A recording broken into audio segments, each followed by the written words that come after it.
প্রিয় ছাত্রছাত্রী, তোমরা যারা কলেজ সার্ভিস কমিশনের জন্য নেট সেট জেআরএফ এর প্রিপারেশন নিচ্ছ, তোমাদের সকলকে আমার এএসডিপি স্টাডি রুমে স্বাগত।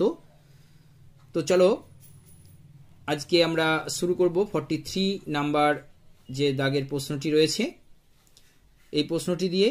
তো which among the following statements are correct? এই যে স্টেটমেন্টসগুলো তোমরা দেখছো এর মধ্যে কোনগুলো কারেক্ট? তো কারেক্ট স্টেটমেন্টস হচ্ছে 1, 2 and 4। 1 এ রয়েছে mental health is a part of mental hygiene.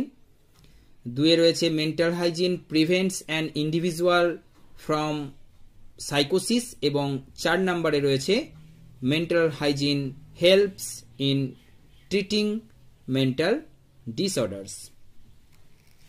44 নম্বর দাগের প্রশ্ন, among the following which intelligences are associated with Howard Gardner's theory of multiple intelligences? এই প্রশ্নের উত্তর হচ্ছে অপশন বি 1, 2 and 3।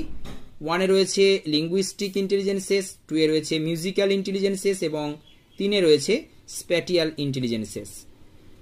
45 নাম্বার দাগে যে প্রশ্নটি রয়েছে দেখো, the term emotional intelligences was created by.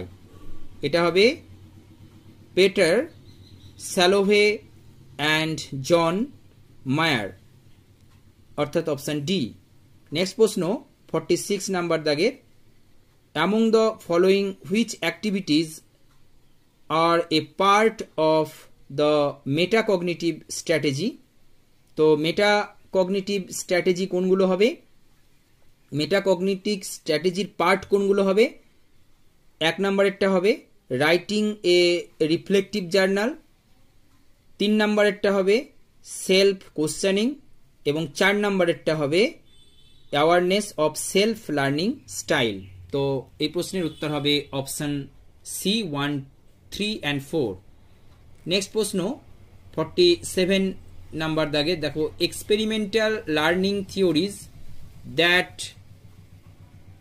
সিচুয়েট experience at the core of the learning process are based on।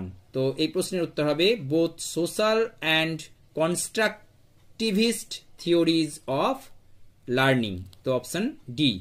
Next প্রশ্ন 48 নম্বর দাগে, the process of helping individuals discover and develop their educational, vocational and psychological potentialities and thereby to achieve an optimal level of personal happiness